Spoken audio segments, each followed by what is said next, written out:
Hi, it's Hallie, and this is part two of my intro to wildflower gardening for beginners.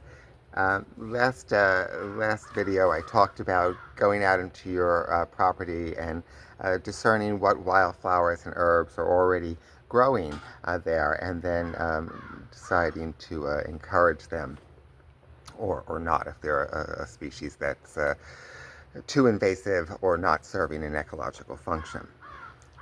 So the next thing that you need to do is really discern what is your land type. What is the topography of your property?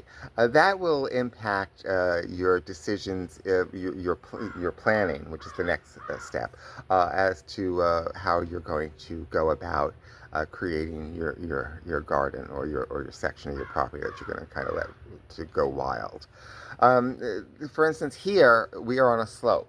Okay, and that definitely changes the methodology that I use as opposed to if I were on a flat piece of land. If the land was flat or relatively flat, the erosion factor would not be an overriding concern. And so I could disturb the soil more. I could be more aggressive in removing species that are problematic.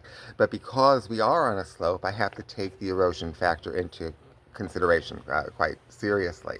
And so disturbing the soil or not disturbing the soil is a big aspect of the overall plan.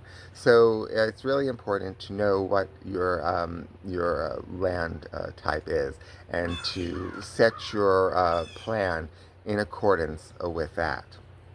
And that then leads us to the idea of creating a plan. And, there's a number of different ways you can approach it. I've already spoken about kind of the natural way, which is really just identifying what's already growing in your property and encouraging those that are there by giving them the space to grow and discouraging the ones that are more problematic, not possibly by removing, but also just by mowing and keeping them low so that they don't propagate. Because a lot of wildflowers, not all, but a lot of wildflowers propagate by seeding, by reseeding. So if you keep them mowed, if you or you chop them down, they're not going to have an opportunity to reseed. So you can get rid of those species, and by leaving the ones that you want to seed, that will help those to do so, to propagate. Some, though, and that's the case for many of the wildflowers. For instance, blessed thistle. Blessed thistle rarely comes back a second year. If it does, it comes back a much weaker version than its first time. Fleabane. Fleabane, is a seed, propagates by seed. It doesn't come back the next year. And that's the case for a lot of wildflowers. Not all of them. For instance, goldenrod. Goldenrod will come back every year. Goldenrod does propagate by seed, but it also propagates by tuber. I think that's the word for it, where the roots run underneath the ground, and then it spurts up all over the place, which is why it can grow into nice clusters, and you can keep it easily in a cluster because of that. It also can get out of hand if you don't stay on top of it. But because most of them are reseeders, you can eliminate or reduce the number of ones you don't want by simply cutting them back and not allowing them to go to seed. And that's basically nature's way of doing it. Now, if you wanted to be a little more aggressive, then you could do seeding yourself. You could either buy seeds, the ones that you want, at a nursery that sells native seeds rather, or wildflower seeds. Or you could collect seeds. That's what I do. I collect seeds in the autumn time from my the yard around here, but also from the places in the wild, in the park, or in the woodland where wildflowers are growing, and you can collect the seeds from there. And then you just plant the seeds of the plants that you want. So that's a little bit more of an active role because you're now actively propagating specific species that have an ecological benefit. Always make sure that you're encouraging plants that have an ecological function. It's not just about your aesthetic sensibilities. It really is about ecological function.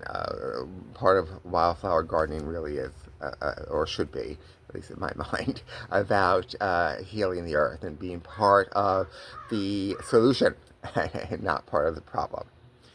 And the other option in planning is you could hire a professional. There are green landscapers, for lack of a better word, people who specialize in native plants and wild flowers, and will put in, install gardens for you.